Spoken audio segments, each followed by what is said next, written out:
모두 주의 계획안에 있으니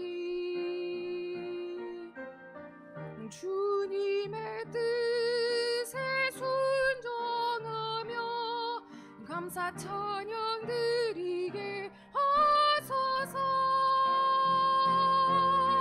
주님 내 마음 아시지요. 주님 나의 형편 아시지요. 모든 것 아시는 주님만이 나의 전부임을 고백합니다.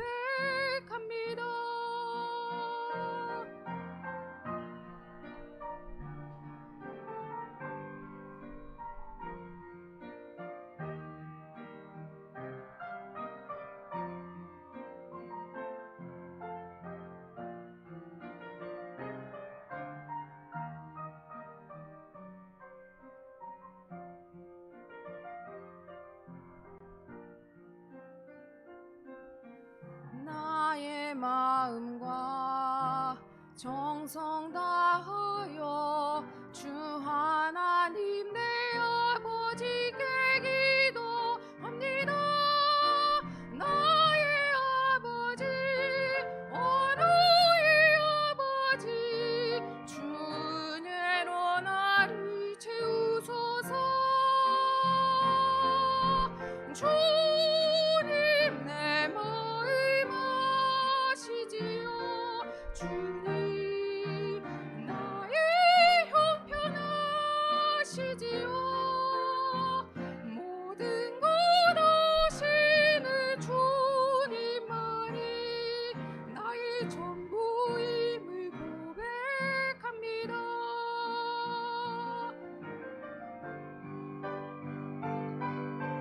주님 내 모습 아시지요.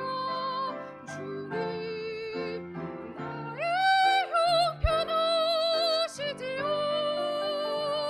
모든 것 아시는 주님만이 나의 전부임을 고백합니다.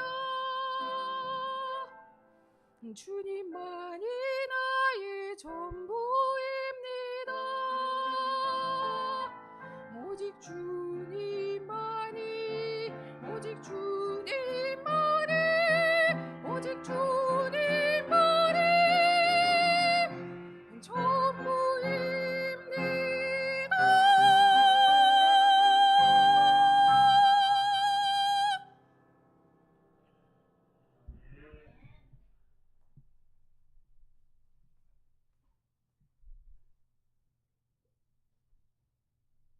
오직 주님만이 저와 여러분들의 주인 되셨음을 믿습니다. 저와 여러분들의 삶 가운데 정말로 우리 주님만이 나의 인생의 주인이심을 고백하는 저와 여러분들이 되시기를 축복합니다. 저를 한번 따라서 한번 고백해 볼까요? 나의 왕, 나의 하나님. 나의 왕, 나의 하나님. 우리 교회에, 여러분들의 가정에, 그리고 저와 여러분들의 인생에 지금까지도 그 하나님만이 나의 왕이 되셨고 나의 하나님이 되셨습니다. 이제도 그리고 앞으로도 그 하나님이 나의 왕이시요 나의 하나님 되셨음을 믿고 오늘도 말씀 가운데 깨닫고 순종하며 살아가는 저와 여러분들 되시기를 간절히 축복합니다. 오늘 본문의 이스라엘 백성들을 제가 보면서 묵상하면서 어렸을 때 알았던 이야기가 생각이 났습니다. 햇님과 달님 이야기 아시죠? 떡 하나 주면 안 잡아먹지. 오두막에 살았던 엄마와 어누이가 있었습니다. 엄마가 이 어린 두 자녀를 먹여 살리려고 고갯길을 넘어서 일하러 갑니다. 가기 전에 이 어누이에게 간절히 부탁했어요. 절대로 엄마가 아니면 문 열어주지 마라. 신신당부를 하고 고개를 넘어서 일을 하고 일을 마치고 떡을 그 삭스로 받아서 고개를 넘어오고 있었습니다. 근데 호랑이가 고개마다 넘어오면서 떡 하나 주면 안 잡아먹지. 안 잡아먹지 해서 떡을 하나씩 주다 보니까 그 떡 다 줘버리고 이제 남은 거는 엄마 뿐인 거죠. 그래서 결국 호랑이에게 엄마는 잡혀 먹히고 말았습니다. 호랑이가 이제 그 엄마를 다 잡아먹고 나서 이제 그 오누이마저 잡아먹으려고 그 오두막에 찾아갔죠.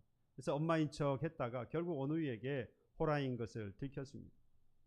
이 오누이가 그 호랑이를 피해서 나무 위에 올라갔죠. 나무 위에 올라가서 이 호랑이가 찾아온 것을 보고 두려워 떨었습니다. 그리고 하늘에 빌었습니다. 우리는 하나님께 비는 것이고요. 굵은 동아줄, 튼튼한 동아줄을 내려주십시오. 그래서 그 동아줄을 타고 올라갑니다. 이걸 밑에서 쳐다보던 호랑이가 자기도 빌었습니다. 자기도 그 튼튼한 동아줄을 내려달라고. 그래서 동아줄이 내려오는 것을 보고 이 동아줄을 잡고 올라갔습니다. 그리고 이제 이 두 아이를, 오누이를 내가 잡아먹을 수 있게 되었구나 생각해요. 그때 그 동아줄이 끊어지고 말았죠. 사실은 그건 튼튼한 동아줄이 아니라 썩은 동아줄이었던 겁니다. 그래서 떨어졌던 밭이 수수밭이었는데 그 이후부터 그 수수가 빨간색이었다. 붉은색 수수가 되었다. 근데 그 이야기를 하려고 하는 게 아니고 사실은 이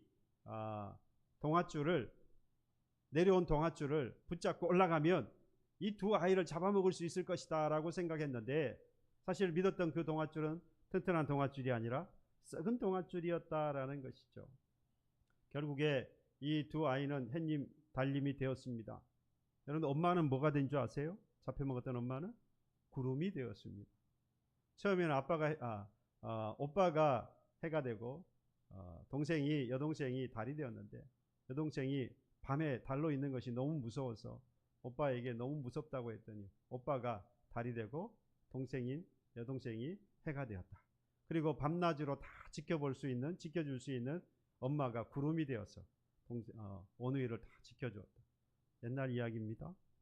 전설처럼 내려오는. 아마 여러분들도 자녀를 키우면서 동화책을 읽어주면서 이 이야기를 분명히 하셨을 거예요. 절대로 다른 엄마가 아니면 다른 사람이 오면 열어주면 안 돼. 어흥 하고 호랑이가 떡 하나 주면 안 잡아먹지. 아마 여러분들도 자녀들에게 그렇게 동화를 읽어주면서 하셨을 거예요. 저도 그 생각이 저도 그랬어야 되는데 그랬는지 사실 잘 모르겠어요. 기억은 잘 안 납니다. 오늘 제가 이 이스라엘 사람들, 오늘 본문에 나온 이스라엘 사람들을 보면서 마치 이 호랑이 같다라는 생각이 들었습니다. 튼튼한 동아줄이라고 생각하고 붙잡고 올라갔는데 보니까 썩은 동아줄이어서 결국 죽고 말았다는 거죠. 목마른 사람이 바닷물을 마시면 어떻게 됩니까? 같은 물이니까 마시면 사는 겁니까? 아무리 목마르지만 바닷물을 마시면 결국에는 더 빨리 죽습니다. 그럼에도 불구하고 그 바닷물을 마시는 바로 그 사람이 오늘 본문에 나오는 이스라엘 사람들처럼 보이더라 이 말입니다. 본문의 시대는 사사시대 마지막입니다. 그러니까 사사시대는 하나님께서 그러니까 왕정시대, 나라 왕을 세우기 이전의 시대인데 그 마지막 사사로 바로 이 사무엘을 봅니다. 사실은 사무엘은 선지자이지만 또 한편으로 누군가는 어떤 학자들은 이 마지막 사사로 사무엘이라고 이야기를 하기도 합니다. 마지막 사사로 본다고 하면 사실 이 사무엘 때의 이 이스라엘 같은 경우는 참 편안한 때였습니다. 사사시대는 여러분들 많이 보셔서 들으셔서 알겠지만 편안한 때가 아니었습니다. 계속해서 블레셋을 비롯해서 이웃의 이방 나라들의 침략을 당하면서 고통을 겪었던 때가 사사시대입니다. 그때마다 하나님께서 회개하는 이스라엘 백성들에게 사사를 세워주셔서 그들로 하여금 그 이방의 침략 고통 가운데서 벗어나게 해주시죠. 근데 문제는 뭡니까? 또다시 범죄를 해서 또 이방 사람들이 침략을 당하면서 계속해서 고통을 당하는 거예요.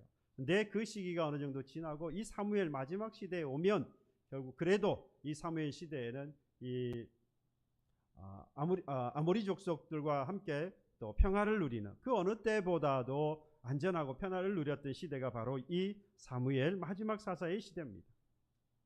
그런데 오늘 본문에서 보니까 뭐라고 이야기합니까? 그 사무엘이 나이가 늙었다라고 했습니다.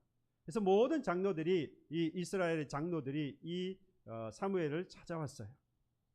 그리고 뭘 요구하느냐? 왕을 세워달라고 요구를 합니다. 보면 왕 세워달라는 게 뭐 그렇게 대단한 일이냐라고 생각할 수 있겠습니다만 사실 이건 대단한 사건입니다. 이스라엘이 하나님이 아니라 하나님을 왕으로 섬기는 이스라엘 백성 아닙니까? 여러분, 하나님의 백성이라고 하는 이름 안에는 뭐 여러 가지 뜻이 있겠습니다만 하나님의 백성은 하나님이 다스리는 사람들이죠. 하나님이 다스린다는 말은 하나님이 세우는 법이 있는데 그 하나님의 법에 따라 살아가는 사람, 그게 바로 하나님의 백성이라는 뜻입니다. 세상에는 많은 사람들이 있었어요. 이방인 많은 사람들이 살았습니다.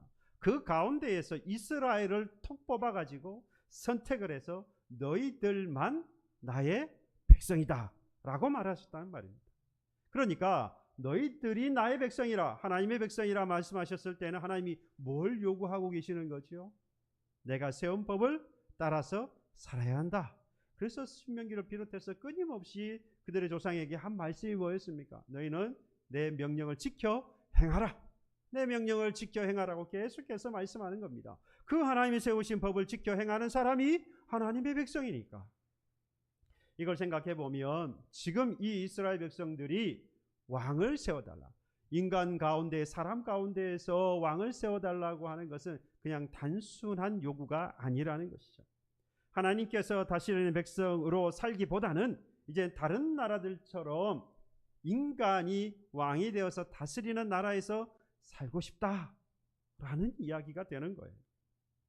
우리 430년 동안 애굽에서 종 살았지 않습니까? 그 종 사는 곳에서 이끌어내셨어요. 자유를 주셨다 이 말입니다. 그 자유를 주신 하나님께서 이들을 가나안이라고 하는 땅을 약속해 주셨어요. 그리고 그 가나안 땅까지 무려 40년이라고 하는 광야의 시간을 다 지켜주셔서 그 가나안에 이르게 하셨습니다. 가나안에 이른 그들에게 그 가나안 땅에 들어가서 살 수 있도록 하나님이 그 적들을 물리쳐 주십니다. 그 놀라운 은혜를 이 이스라엘 백성들이 누리게 된 것 아닙니까?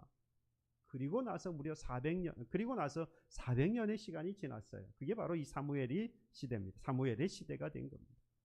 그 하나님의 놀라운 은혜와 긍휼을 입었던 이 이스라엘 백성들이 400년이 지난 이 사무엘 시대에 와서 뭘 요구하고 있다는 겁니까? 지금까지 하나님을 왕으로 섬기고 그 하나님의 은혜로 살아왔던 이 사람들이 이제는 눈에 보이는 인간을 왕으로 세워달라고 요구를 하고 있는 거예요. 이들이 명목상 이 왕을 요구했던, 명목하고 다르게 사실 이들이 가지고 있었던 왕을 세워달라고 했던 그들의 속내가 있어요. 겉으로는 무엇 때문이었느냐? 우리가 오늘 본문 1절로 3절까지 말씀에서 보면 두 가지를 이야기하고 있습니다. 사무엘, 당신은 늙었습니다. 두 번째는 당신이 사사로 세운 두 아들이 있는데 요엘과 그리고 아비야라고 하는 이 두 아들이 뭐 하다는 겁니까? 당신을 따르지 않고 뇌물을 받아서 판결을 굽게 하는 그런 악한 사사들입니다. 그래서 뭐 하다는 거죠? 왕을 세워달라라고 이야기를 하고 있는 겁니다. 이건 사실 겉으로 내어놓은 명분이에요. 당신이 늙어서 뭐 할 수 없어요? 더 이상 우리를 다스릴 수 없지 않습니까? 이 장로들이 이 사무엘을 찾아가서 왕을 요구할 때에 이 라마에 있었다라고 했습니다. 근데 사실은 이 이스라엘의 가장 남쪽인 브엘세바로부터 시작해서 계속해서 이 다스리면서 그렇죠, 사사로서 다스려야 되는데 나이가 늙으니까, 나이가 들었으니까 이걸 다 할 수 없지 않습니까? 그래서 두 아들을 사사로 세운 것인데 이 두 아들이 아버지의 사무엘을 따라서 그렇게 잘 사사로서 일을 하는 것이 아니었습니다. 자기들의 이익을 위하여서 판결을 굽게 하는, 그래서 뇌물을 받아서 자기들이 하고 싶은 대로 살아갔던 것이 바로 이 두 아들이었던 것이죠. 그러니까 충분히 뭐 할 수 있습니까? 자신들을 다스릴 수 있는 사람을 세워달라고 요구할 만도 하다라는 이야기입니다. 뭐 자기들의 속내는 어떠하든지 간에 그들이 내어놓고 있는 명분은 누가 봐도 옳은 것 같이 보입니다. 그런데 문제는 뭡니까? 이것은 그냥 비겁한 변명으로밖에 보이지 않습니다. 이스라엘 백성들이나 오늘 살아가는 우리들은 서두에서 말씀을 드린 대로 하나님의 백성이라고 말해요.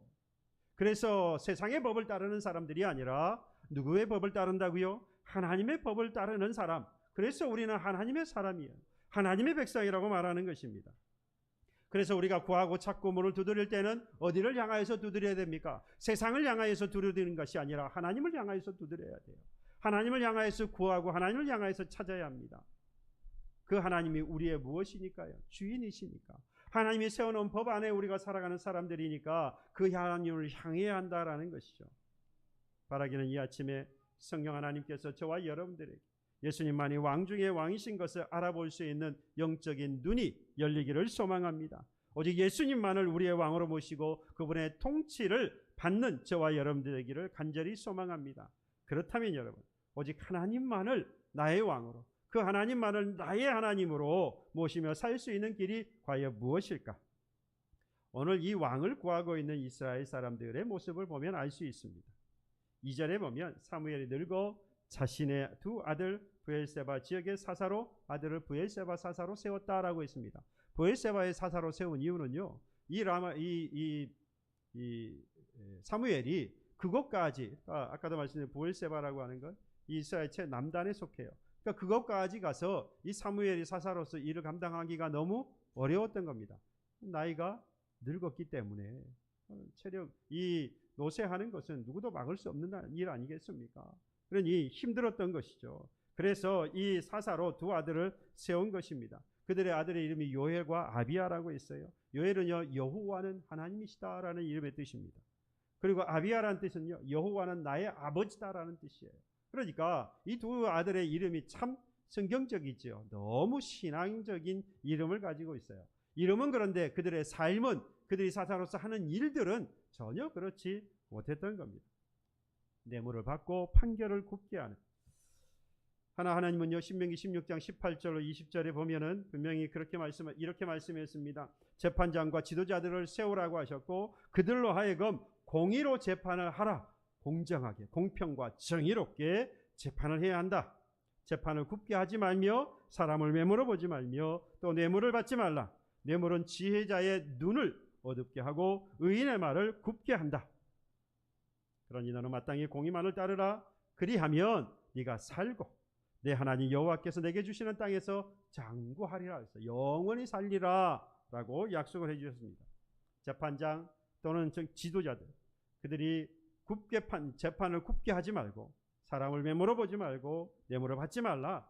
여러분, 결국 아무리 강직한 사람이라고 해도 결국 뇌물을 받으면, 그렇죠, 정당하지 못한 것을 받게 되어지면 그 재판이, 그 판결이, 그 마음이 흔들려서 제대로 알 수 없는 건 누구나가 다 마찬가지입니다. 예외가 없어요. 신앙이 내가 아무리 좋다고 해도요, 죄에 가까이 살면 죄를 짓고 살 수밖에 없습니다. 죄를 짓지 않는 여러분, 좋은 방법을 제가 가르쳐 드릴게요. 죄를 짓지 않는 좋은 방법은요, 내가 신앙이 있어서 그 죄의 자리에서 믿습니다 하고 기도를 강하게 하는 것이 아니라 그 죄가 있는 것으로부터 떨어지는 거예요. 그 죄의 자리에 가지 않는 겁니다. 내게 일어나고 있는 죄의 싹을 키우기 전에 그 싹부터 잘라내는 거예요. 자라기 전에 잘라내는 것, 있는 곳에 가지 않는 것, 그게 바로 죄를 이기는 길이에요. 믿습니다 하고 기도를 강력하게 해서 이길 수 있는 게 아니에요. 때로는 그렇게 해서 물리칠 수도 있겠지요. 그러나 아무리 신앙이 좋고 또 경험이 많은 신앙을 가지고 있다고 할지라도 그 가운데 있으면, 죄 가운데 있으면 죄를 범하기 쉬운 겁니다. 그래서 신명기 25장에 보면 우리가 새벽에 말씀을 나누고 있는데요, 장사하는 사람들에게 하나님께서 말씀하셨어요. 야, 너 주머니에 두 저울, 추를 두 가지 가지고 있지 마라. 너희 집에 두 대를 두지 마라 라고 했습니다. 하나만 가지고 있으라는 거예요. 두 개 가지고 있으면 결국에는 사기치는 거죠. 네, 부당하게 이혼을 추구할 수밖에 없다. 자꾸만 마음이 생기는 거죠. 추가 두 개 있으니까 팔 때에는 좀 더 큰 추를 내놓고, 그죠? 무게가 많이 나가는 것처럼 해서 이익을 많이 보는 거예요. 그리고 뭔가 살 때에는 가벼운 걸 달아서 얼마 안 되는 것처럼 해서 받는 거예요. 대도 마찬가지입니다. 큰 대 작은 대를 둬서 자기가 이윤을 보려고 하니까 애초부터 뭐 하라는 거죠? 추는 하나만 가지고 있고, 무게를 재는. 그리고 대도 한 가지만 가지고 있어라. 무슨 말입니까? 아예 죄 지을 만한 그러한 근거를 없애버려라 라는 이야기이죠. 그런데 사사로 세움을 받았던 이 사무엘의 두 아들은 전혀 그렇지 못했습니다. 눈앞에 이익이 보일 때 아예 처음부터 싹을 잘랐어야 되는데 그러지 않았어요. 그 이익에 눈이 어두워서 뇌물을 받았고, 결국 뇌물을 받으니까 재판을 공의롭게 할 수 없죠. 공정하게 할 수 없는 거예요. 굽게 만드는 겁니다. 자기가 원한 대로 하는 거예요. 뇌물을 받은 사람에게 더 좋게 해주는 겁니다. 그래서 이스라엘 모든 장로가 라마에 있었던 사무엘을 찾아간 겁니다. 그리고 왕을 세워달라고 하는 거예요. 5절에 보시랍니까? 보소서 당신은 늙고 당신의 아들들은 당신의 행위를 따르지 아니하니 모든 나라와 같이 우리에게 왕을 세워 우리를 다스리게 하소서. 이들이 왕을 요구하는 이유가 뭐였습니까? 명분은 이스라엘 당신이 너무 늙었고 그리고 당신이 세운 두 아들은 사무엘 당신과 같이 아니한 뇌물의 이익을 위해서 뇌물을 받고 그리고 판결을 굽게 하는 자이니 우리에게 왕을 세워달라라고 요구를 하는 겁니다. 명분은 오라 좋아 보입니다. 그럴싸해 보이지 않나요? 그리고 그들이 세상의 모든 나라와 같이 자신들에게도 왕을 세워주어서 다스리게 해달라고 하는 겁니다. 근데 여러분 아무리 명분이 좋다고 해도 여기서 문제가 되는 게 있어요. 그들의 속마음은 어디를 향하고 있었느냐? 오늘 5절에 말씀하고 있는 것. 당신의 행위를 따르지 아니하니 누구와 같이요? 모든 나라와 같이. 이 모든 나라는 이방의 나라들을 이야기합니다. 모든 나라들을 살펴보니까 누가 있더라는 겁니까? 왕이 있더라는 거죠. 그래서 그 모든 나라들과 같이 우리에게도 뭐가 있어야 되겠다는 거죠? 왕이 있어야 되겠다라고 이야기하고 요구를 하는 겁니다. 여러분 이건 단순한 이야기가 아니라 하나님이 왕 되신 것을 더 이상 잊지 않고 따르지 않고 이제는 그 하나님을 포기하겠다는 겁니다. 하나님은 이스라엘을 모든 나라로부터 구별하여서 하나님의 백성으로 삼으셨는데 스스로 하나님 백성 되기를 이제는 뭐합니까? 포기해버려요. 그리고 이방 나라들과 같이 되겠다라고 하는 겁니다.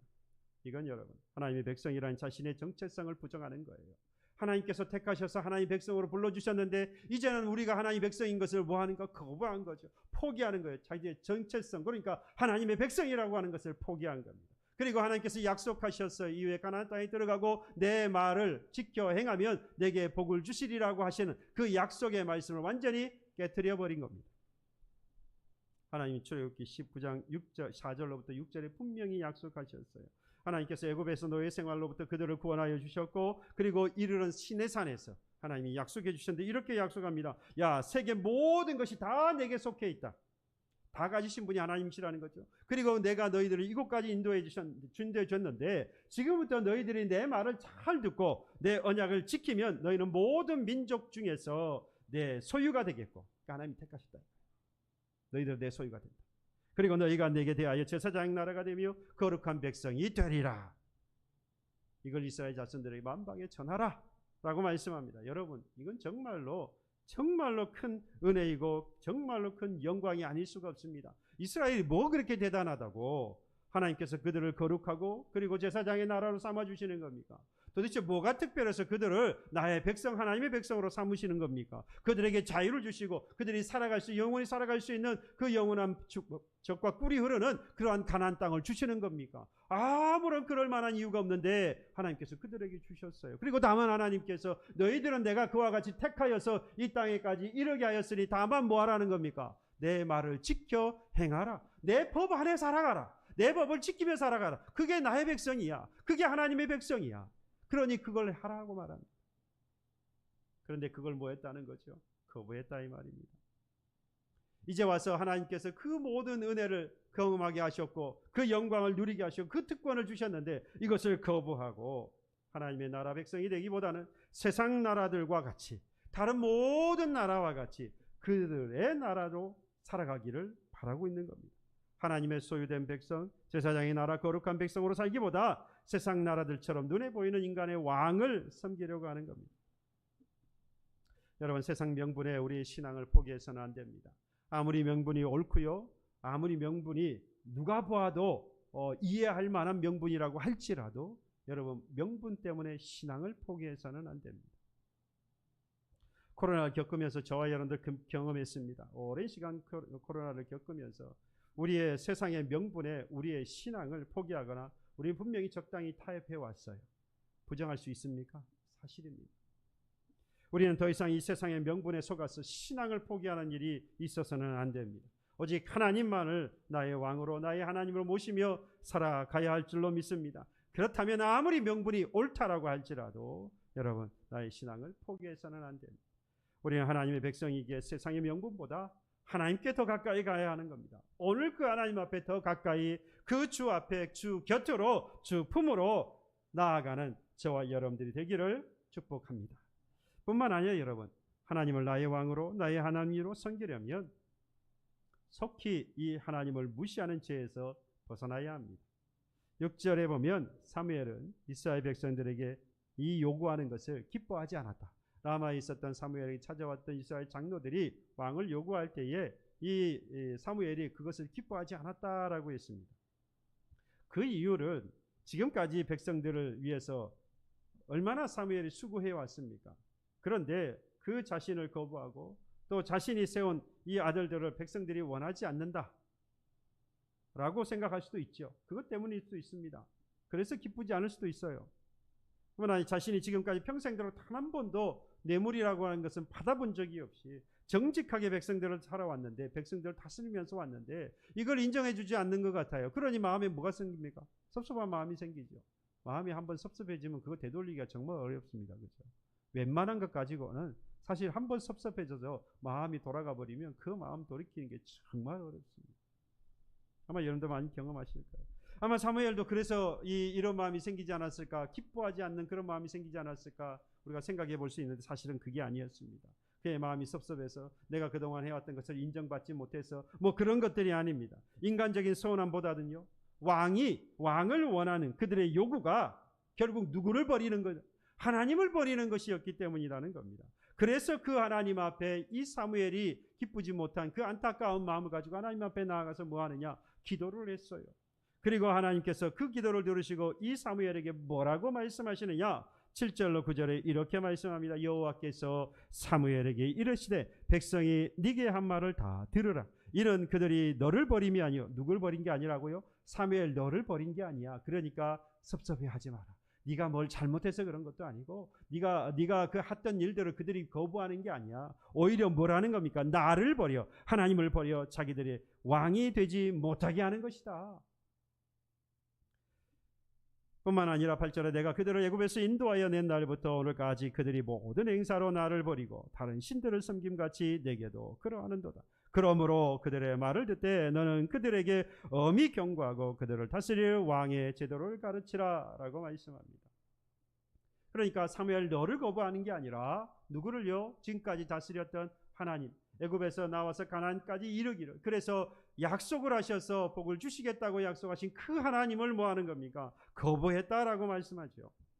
여러분 사실은 이미 하나님께서는요, 하나님의 구원의 계획, 큰 그 구원의 계획 안에는 이스라엘을 왕국으로 만드실 계획을 가지고 계셨어요. 이미 가지고 계셨습니다. 여러분 메시아가 누구를 통해서 태어납니까? 다윗의 왕을 통하여서, 그렇죠? 다윗의 왕의 족보를 따라서 태어나는 겁니다. 왕을 통하여 왕으로 태어나시는 거예요. 그럼 뭐가 있어야 되는 겁니까? 왕국이 있어야 되는 거예요. 그러니까 하나님은 이미 왕국을 이스라엘 백성들에게 주시려는 또는 세우시려는 마음을 이미 가지고 계셨어요. 그런데도 이 하나님의 요구를 이 사무엘이 기쁘게 여기지 않은 것은 왕을 구하는 그들의 이면, 본심 때문이었던 거죠. 그들은 눈에 보이지 않는 하나님을 왕으로 섬기는 그런 삶을 원치 않았던 겁니다. 이들은 하나님이 없이도 스스로의 안전을 누구를 통하여서요?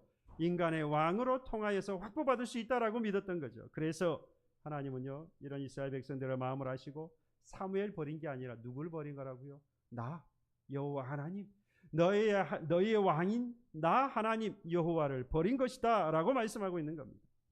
그들은 하나님의 말씀에 순종하는 삶을 살고 싶지 않았어요. 아무런 제재도 없이 자기들 마음대로 살기를 원했습니다. 이게 본심이에요. 자기들의 욕심과 욕망을 채우면서 충동대로 살고 싶은 거예요. 그러니까 하나님을 버리죠. 하나님 안에 있으면 하나님의 법을 따라 살아가야 하니까 자기들이 원하는 대로 살지 못하는 거예요. 그게 참 자유가 아니라고 느껴질 때가 있는 거죠. 저와 여러분들 신앙생활 하면 그렇지 않습니까?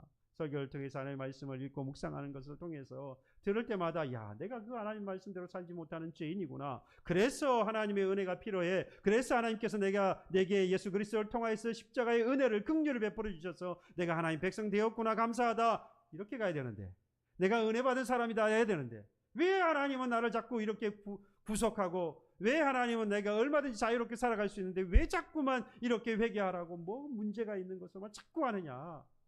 구속받는 것처럼 그렇게 우리가 신앙생활하는 것을 볼 수가 있습니다. 이게 바로 이스라엘 백성들의 지금 마음인 거예요. 하지만 하나님께서요, 이 사무엘을 통해서 하시는 걸 보면 참 대단하다는 생각이, 물론 하나님이시니까. 저 같으면 사무엘에게 야, 이 지금 요구하고 있는 게 이게 말도 안 되는 거야. 내가 세운 백성이 어떻게 이럴 수가, 나를 버릴 수가 있느냐. 그들에게 가서 내가 어떻게 할 것인지, 너희들을 그동안 심판해왔던 것과 다를 바 없이 너희들을 징계하리라고 하는 그 심판의 메시지를 강력하게 전하라 라고 했을 것 같은데, 하나님은 그들에게 그렇게 하지 않습니다. 먼저요, 8장 10절 이하에 보면, 읽지는 않았습니다만은, 오히려 하나님께서 야, 왕을 세우면 말이야, 인간을 왕으로 세우면 이러이러한 문제들이 있어 라고 하면서 먼저 가르쳐 주세요. 요약을 하면 그렇습니다. 야, 왕을 세우면 말이야, 너희들을 군사로 징병을 해갈 거야. 그리고 군비를 너희들이 다 부담을 해야 되고, 너희들의 땅을 왕이나 신하에게 바쳐야 되기도 해. 뿐만 아니라 모든 소산의 좋은 것들을 바쳐야 하고, 곡식과 포도원의 소출을 그들이 가져갈 것이고, 백성들의 노비와 가장 아름다운 소년 그리고 나귀들을 끌어다가 왕이 자기의 것으로 삼을 거야. 그리고 그들이 요구하는 대로 세운 왕이 앞으로 많은 부담을 너희들에게 지울 것이고, 그리고 종처럼 착취하고 고통을 가중시킬. 그런데 문제는 뭔지 아십니까? 그럴 때에 너희들이 여호와 하나님 하고 부를 때 내가 뭐하지 아니하리라? 응답하지 아니하리라고 말씀합니다. 문제점이 이런 게 있다라고 하나님께서 그들에게 다 말씀을 해주셨습니다. 이때 여러분, 이 이스라엘 백성들의 반응이 어땠는지 아십니까? 19절 20절에 보면 이렇게 말합니다. 백성이 사무엘의 말 듣기를 거절하여 뭐 했다고요? 그러한 문제점이 있다고 말하는데 너희들은 오히려 거박하고 고통을 주고 너희들이 감당할 수 없는 일들을 이 왕이 너희들에게 지울 텐데, 그리고 이후에 너희가 나를 향하여서 간구하더라도 내가 응답하지 않을 것인데, 그럼에도 불구하고 이스라엘 백성들에게 이 말을 전했더니 이들이 사무엘의 말 듣기를 거절했다. 그리고 뭐라 그래요? 이르되 아니로소이다. 우리도 우리의 왕이 있어야 하리니 우리도 다른 나라들 같이 되어 우리의 왕이 우리를 다스리며 우리 앞에 나가서 우리의 싸움을 싸워야 할 것이니 우리에게도 왕이 있어야겠다. 다른 나라들처럼 우리도 왕이 있어 우리를 다스리면 좋겠다. 우리 앞에 나가서 우리를 위해서 그가 싸워줄 것이다. 그들은 자신들의 요구하는 일이 얼마나 불신앙적인 일인지를 전혀 모르는 것 같아요. 그런데 하나님께서 허락하신 왕은요, 세상의 왕들과는 사실 전혀 다릅니다. 하나님도 뭐 하시려고 했다 그랬지요? 메시아를 왕의 족보를 따라 오시도록 하나님께서 계획하셨어요. 그러니까 왕국을 세우시려고 했어요. 그러니 그 왕을 세워야 될 거 아니겠습니까? 하나님이 그래서 이미 신명기 17장에 보면 이러이러한 왕을 세울 것이라 라고 이미 하나님 말씀하셨어요. 하나님이 원하셨던 왕이 어떤 왕이었느냐? 네가 내 하나님 여호와께서 내게 주시는 땅에 이르러 그 땅을 차지하고 거주할 때에 만일 우리도 우리 주위의 모든 민족들 같이 우리 위에 왕을 세워야겠다라고 생각이 나거든. 하나님 뭐 하셨다는 거 이미 다 아셨다는 거죠. 반드시 이러이러한 왕을 세워야 한다라고 5가지 조건을 다루셨어요. 먼저 내 하나님 여호와께서 택하신 자를 내 위에 왕으로 세워야 한다. 너희들이 원하는 게 아니라 내가 원하는 왕이어야 한다. 이게 첫 번째예요. 두 번째는 그는 병마, 그러니까 군사를 많이 두어서는 안 된다. 세 번째, 많은 아내를 두어서는 안 된다. 네 번째, 자기를 위하여서 은금을 쌓아두어서는 안 된다. 다섯 번째, 여호와 경외하기를 배우고 이 율법의 모든 말과 규례를 먼저 지켜 행하는 왕, 그를 왕으로 세울 것이다. 그리하면 이스라엘 중에서 그와 그의 자손이 왕 위에 있는 날이 영원할 것이다 라고 약속했습니다. 하나님이 이러한 왕을 세우시려고 하신 거예요. 이스라엘을 위하여서 이러한 왕을 세울 것을 계획을 하고 계셨던 겁니다. 이스라엘 왕은 세상의 왕들처럼 군림하거나 자기 마음대로 권력을 행사하는 그런 왕이 아니라, 하나님이 세우시려고 하는 왕은 하나님을 경외하고 율법의 가르침을 따라 순종하여서 그의 백성들과 함께 하나님의 복을 누리며 살아가는 그러한 왕을 하나님은 세우고 싶으셨던 거예요. 이게 하나님이 원하시는 왕의 모습입니다. 그런데 이스라엘 백성들은 이런 왕을 원하지 않는 겁니다. 강력한 힘을 가진 그러한 왕을 원해요. 왜? 세상을 보고 있거든요. 세상을 봤더니, 왕이 있는 나라들을 보았더니 자신들과 너무 달라요. 자신들과 다르게 그들은 뭐하고 삽니까? 잘 먹고 잘 사는 것 같아요. 그들은 외세의 침략을 당해도 이기는 것 같아요. 그런데 그들과 우리의 차이점이 뭐라는 거예요? 그들에게는 왕이 있고 우리에게는 없더라는 거죠. 그래서 왕이 있으면 우리가 잘 먹고 잘 살겠구나. 왕이 있으면 외세의 침략으로부터 이 왕이 우리를 지켜주겠구나. 그러니 우리에게 왕이 필요해요. 여러분, 현재 우리의 삶이 어떻습니까? 정말로 이 왕을 원하고 있는 이스라엘 백성들과 다르다고 말할 수 있습니까? 우리도 아무런 통제 없이 우리의 마음대로 살고 싶고, 그러면서도 불구하고 또 한편으로는요, 나를 이렇게 확 붙잡아줄 그런 왕을 요구를 해요. 자유를 갈망하면서도 불구하고 나를 지켜줄 그 무언가를 요구하고 산다는 거죠.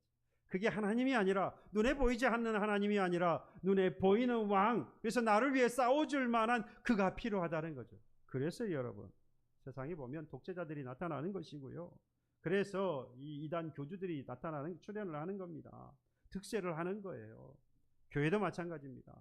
보면 참 안타까울 때가 많아요. 목회자가 강력한 카리스마를 가지고 있으면, 가지고 축복과 저주라고 하는 마치 당근과 채찍을 휘두르면 거기에 꼼짝을 못해요. 그래서 이게 하나님의 어떤 그런 것과 같이 생각하면서 거기에 답작 엎드립니다. 반면에 겸손히 자기를 낮추고 교회를 섬기고 성도를 섬기면요, 죄송합니다, 우습게 알아요. 겸손으로 보지 않습니다. 능력 없는 사람으로 봐요. 여러분, 이건 제 이야기가 아닙니다. 사도 바울도 그러한 경험을 했어요.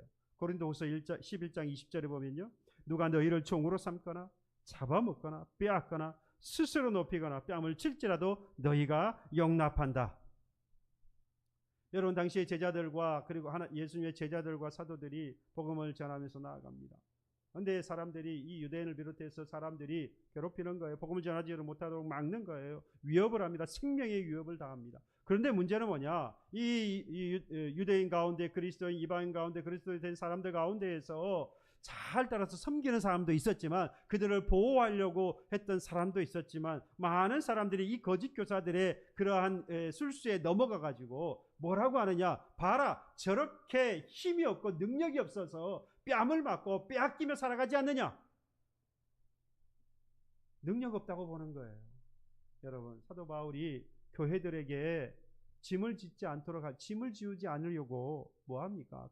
그 힘든, 복음을 전하는 힘든 상황 가운데에서, 모든 어려움 가운데에서, 생명의 위협을 받는 가운데에서도 그들에게 짐을 지우고 싶지 않아서 자비량으로 선교를 했어요. 그 바쁜 가운데, 힘든 가운데 천막을 치면서, 천막을 쳐주는 일을 하면서 돈을 자기가 벌어가지고 그리고 선교를 하는 그러한 사람이었습니다. 얼마나 순종적이고 얼마나 겸손한 자의 모습입니까? 근데 문제는, 그러니까 능력 없다고 비방을 하고요, 능력 없다고 손가락질을 한다, 이 말입니다. 거짓 모함에 넘어갔던 이 교인들, 자기를 종으로 삼고 잡아가고 빼앗고 스스로 높이고 뺨을 치는데도 그저 그냥 보고만 있는 거예요. 바로 이것이 사무엘에게 왕을 구하던 바로 백성들의 수준이었습니다. 이렇게 구한 이스라엘 백성들, 여러분 어떠했습니까? 왕들은 어떠했나요? 이후에 여러분들 한번 우리가 아는 것처럼, 이후에 그들이 그렇게 간절히 원했던 이스라엘 왕들이 어떻게 살았습니까? 신명기 17장의 모습대로 그야말로 그들을 다스리지 않았습니까? 그들을 억압하고요, 그들의 것을 빼앗는 사람들이 누구였습니까? 그들의 왕이었어요. 그들의 왕 때문에, 그들이 원했던 왕 때문에 그들은 고통을 당하면서 살 수밖에 없었습니다. 그 중에 가장 그야말로 성군이라고 칭송을 받은 다윗을 보십시오. 하나님 마음에 합한 왕이라고 있습니다. 그러한 다윗조차도 백성들 자기의 소유인 것처럼 뭐합니까? 밧세바를 취하잖아요. 그의 충성스러웠던 신하였던 바로 그 밧세바의 남편인 우리아도 죽이지 않습니까? 여러분, 이것이 세상의 권력자들, 왕들의 모습인 겁니다. 이 세상의 나라는요, 높은 자가 낮은 자를 힘으로 누릅니다. 연약한 자가 힘센 자가 이 연약한 자를 눌러서, 연약한 자는 끊임없이 그 힘센 자를 섬기며 살아야 해요. 강한 자가 대접을 받는 세상입니다. 이것이 이스라엘 백성들이 찾던 왕의 모습이에요. 그런데 그걸 몰라요. 결국 백성들은 자기의 소유와 종으로 삼고 백성들의 것들을 착취하는 왕이 됩니다. 그런데 만왕의 왕이신 예수님을 보세요. 어떤 모습으로 이 땅에 오셨습니까? 가장 낮고 천한 인간의 모습을 가지고, 그리고 예루살렘으로 들어가실 때에 나귀를 타고, 작은 나귀, 새끼 나귀를 타고 입성합니다. 물론 이것은 겸손만을 의미하는 것은 아닙니다만, 그 모습을 보면 분명히 겸손의 왕이십니다. 그래서 예수님께서 마태복음 20장 28절에 말씀하셨습니다. 인자가 온 것은 섬김을 받으려 함이 아니요 도리어 섬기려 하고 자기 목숨을 많은 사람의 대속물로 주려 함이라. 자기의 목숨을 내어놓아서 대속물로 주기까지 순종하고 겸손했던 분이 바로 그 예수님. 근데 그 예수님이 무엇입니까? 만왕의 왕이시다 이 말이에요. 우리가 그러한 왕을 그야말로 왕으로 섬겨야 하지 않겠냐는 겁니다. 하나님의 나라는요, 이 세상에 새로운 질서를 창조해냈습니다. 사람들은 자신들이 원하는 왕을 세우는 바람에 그로 인하여서 탄압을 받고 억압을 받지만 예수님이 이 땅에 오셔서 예수님께서 오셔서 이 땅에 세우신 하나님의 나라는요, 겸손의 나라였고 순종의 나라였고 평안과 안정의 나라였습니다. 여러분, 신앙생활이라고 하는 것, 하나님과 그 나라를 믿고요, 하나님의 통치를 받고 사는 것을 이야기하는 것입니다. 하나님의 백성이니까요. 신앙생활이라고 하는 예수님께서 우리의 왕이 되셔서 다스리는 것을 받아들이고 그의 나라의 은혜 속에서 살아가는 것을 이야기하는 것입니다. 눈을 들어서 하늘에 보좌에 앉으신 하나님을 바라보십시오. 지금 그 하나님께서 온宇宙를 창조하신 이후에 그 모든 것들을 섭리하고 계시지 않습니까? 지난주에 이 말씀을 드린 대로 이 세상이 그냥 굴러가는 게 아니에요. 인상이 그냥 우연히 어떻게 해서 하다 보니까 지금까지 온 것이 아니지요. 이 세상 만물뿐만 아니라 우리의 인생까지도 모두 다 하나님의 절대적인 주권과 섭리 가운데 이루어지고 있는 일 아니겠습니까? 저와 여러분들이 이 사실을 정말로 믿는다면 지금까지 있었던 일뿐만 아니라 오늘도 그리고 장래의 일까지도 비록 그것이 환난이고 곤고고 핍박이고 생명과 사망이라고 할지라도 우리는 결코 두려워하지 않을 것입니다. 우리의 신앙은 결코 실패하지 않을 거예요. 반드시 넉넉히 그 왕 되신 예수 그리스도로 인하여서 승리할 것입니다. 이 승리할 수 있는 사람은 바로 그 하나님을 무엇으로? 나의 왕, 나의 하나님으로 믿고 섬기는 자에게 주시는 복인 줄로 믿습니다. 우리가 지금 오랜 시간 동안 코로나 팬데믹 상황 속에서도 여러분 흔들리지 않고 끝까지 이 믿음으로 살아간다면 여러분 이 강력한 악한 이 질병과 이 시대에서 반드시 살아남을 겁니다. 아니, 살아남는 것이 아니라 승리하며 살아가는 저와 여러분들이 될 것입니다. 처음에는요, 수치를 당하는 것 같아요. 부끄러움을 당하는 것 같아요. 그 하나님의 말씀대로 가니까 사람들이 그러면 되냐라고 뭐라고 할 것 같아요. 하지만 결국에 그 수치는 승리로 바뀌어질 것입니다. 하나님의 나라는 영원히 망하지 않는 영원한 나라이기 때문입니다. 그러므로 나의 왕이신 하나님을 나의 왕으로, 나의 하나님으로 섬겨 왕이신 하나님이 예비하신 복을 누리며 살아가는 저와 여러분들 되기를 바랍니다. 우리는 하나님의 백성입니다. 세상의 명분을 따르지 말고 하나님을 바라고 하나님을 소망하고 그래서 하나님께 더 가까이, 오늘 더 가까이 주 앞으로, 주 곁으로, 주 품으로 나아가기를 주님의 이름으로 소망하고 축복합니다. 찬양합시다. 왕이신 나의 하나님.